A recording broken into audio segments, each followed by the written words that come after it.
Welcome back to Indie Film Weekly for the week of November 21st, 2025. I'm Glen Reynolds, and this week's lineup moves from a portrait of a French legend to a simmering Indian family reckoning to a delicate look at mothers, daughters, and science. Do yourself a favor this week. Pick a screening time and go sit in the dark with strangers. The films play bigger, the jokes land harder, and the quiet moments actually get to be quiet.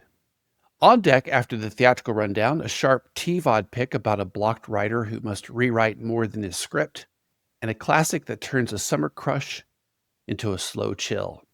Indie Film Weekly is brought to you by Circus Road Films, providing strategic advisory services to independent filmmakers for almost 20 years. Learn more at circusroadfilms.com. Let's dive in. First in theaters this week, A Magnificent Life traces Marcel Pagnol from boyhood in Marseille to literary and cinematic mainstay, and director Sylvain Chomet is a sharp match for that journey. You feel the handcrafted touch in how memory becomes place and place becomes story, with classrooms, kitchens, and Provençal hills turning into stages where characters speak like old friends. The film tracks the work, the marriages, the stubbornness, and the pleasure of building a world one play at a time. What sticks is not hagiography, it's process. The long apprenticeship to craft that somehow looks effortless on screen. Expect humor with bite, arguments about language and audiences, and a gentle nod to how popular art, done well, outlives fashion. It's a celebration of a worker, not a statue. If you know Pagnol only by name, this is the invitation to meet him properly. Next in theaters, Cactus Pears opens with a death, then settles into the 10 days that follow, where grief and ritual share the same room. Anand returns from Mumbai to the countryside he escaped, and the film lets the clocks reset to local time. Photos are passed, food is prepared, small slights surface, and a childhood friend drifts back into the frame with the ease of someone who never left. The beauty here is observational, the way a courtyard conversation can move from weather to memory to a confession that changes how you hear everything else. It's about the magnetism of home, not as nostalgia, but as an argument you keep having with yourself. The countryside is not a postcard, it's a mirror. By the end, the title makes sense. Sweetness with spines. And the film earns its tenderness without dodging the costs of leaving, coming back, and wanting two lives at once. Finally, in theaters, Daughter's Daughter approaches an IVF journey with a clear eye and a soft tread, which is exactly what the subject needs. A mother and adult daughter circle the same hope from different angles. Biology on one side, biography on the other, and the film keeps both in view.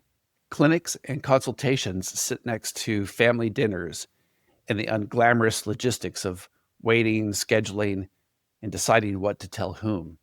It's not about miracle chasing, it's about agency, inheritance, and the language we use when love and expectation collide. The strongest scenes are the quiet ones. A glance at a calendar, a question that lands a beat late, a laugh that relieves the pressure without erasing it. The social fabric matters too. Neighbors and elders, and the chorus of well-meaning advice that follows any non-traditional path. By the time the credits roll, the title has layered meanings, and every one of them feels earned. So in theaters this week, that's A Magnificent Life, Cactus Pears, and Daughter's Daughter.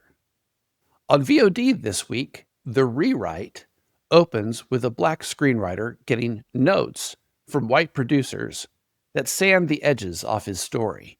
Terry Dawson's film leans into the specifics of that power dynamic, not a one-size-fits-all writer tale. It's a sharp, funny, and pointed look at gatekeeping, code switching, and what authentic means when the people with the checkbook define the terms. The script pushes him to rethink the work and himself. And the movie finds a sweet spot between satire and heart. It premiered at the American Black Film Festival and won honors at Martha's Vineyard and the Michaud Film Festival. A good sign it lands with audiences who know how those rooms work. Now streaming on Amazon, Apple, and Google Play. And for the classic pick this week, Smooth Talk turns 40 and remains unnervingly current. Set over one summer, it follows a teenage girl testing the edges of attention and power before a charming stranger turns that curiosity against her. The film is precise about the small things: phone calls, glances, errands, and then devastating when danger walks up the driveway and wants to talk. Joyce Chopra directs with restraint that reads like respect. No hysteria, no shortcuts, just the terrible clarity of seeing what a sweet talking threat looks like in the daylight. It's also a masterclass in point of view, how a story can hold empathy for a young person's thrill while refusing to scold her for wanting a bigger life. Laura Dern, barely out of her teens, gives a fearless early lead performance as Connie, all curiosity and volatility, shifting from flirty bravado to real fear in seconds. Treat Williams is unforgettable as Arnold Friend, using charm, a soft voice, and that pasted-on smile to push every boundary in the film's long, nerve-scraping porch scene. Mary Kay Place nails the complicated mom, mixing criticism, worry, and love in every line, while Levon Helm brings a quiet warmth as Connie's dad. It's a film built on faces and choices, and these four actors make every beat land. If you missed it, fix that.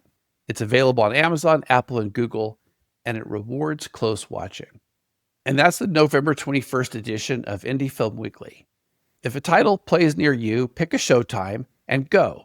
Seats and screens are part of the art. If this helped plan your week, subscribe, share the pod, or drop a quick review so other film-loving folks can find us. I'm Glen Reynolds. Until next time, keep it curious, keep it courageous, and keep it indie.